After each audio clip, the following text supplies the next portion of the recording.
BRS party దయ్యాలను పెంచి పోషించిందన్నారు కేసీఆర్ అన్నారు మంత్రి జూపల్లి కృష్ణారావు. దయ్యాల లీడర్ కేసీఆర్ అన్నారు.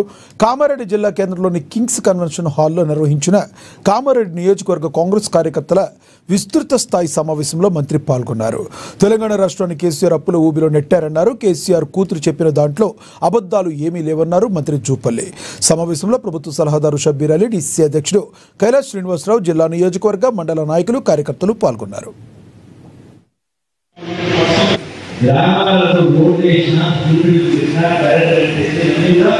ఎన్నో కార్యక్రమాలు కాంగ్రెస్ పార్టీ చేసింది. ఆనాడు ఇందిరాగాంధీ కూడా ఎంతమందితో ఫ్లాట్ కావచ్చు, ఇల్లు కావచ్చు, అదగా పనిచేసింది.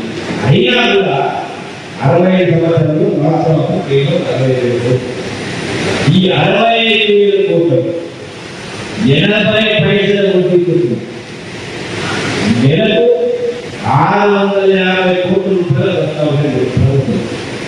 మనమేదైతే అభివృద్ధిలో ప్రజలు అభివృద్ధిలో ప్రభుత్వం కూడా బ్యాంకుల ద్వారా, రిజర్వ్ ద్వారా, సెంట్రల్ బ్యాంక్ ద్వారా, కేంద్ర ద్వారా అభివృద్ధి. ఈ 80 కోట్ల వడ్డీ అంటే నెలకు 650 కోట్ల వడ్డీ కట్టాలి. సంవత్సరానికి మా 6,000 కోట్లు 7,000 కోట్లు వడ్డీ. కానీ కేసీఆర్ ముఖ్యమైన 10 సంవత్సరాలు అంటే 21 మంది ముఖ్యమంత్రులు 60 సంవత్సరాలు 65 అంటే ఒక్క ముఖ్యమంత్రి కేసీఆర్ 10 సంవత్సరాల కాలంలో చేసిన 8 లక్షల కోట్లు. ఈ 8 లక్షల కోట్లలో పాత 60,000 చేస్తే సుమారుగా 7 లక్షల కోట్లు.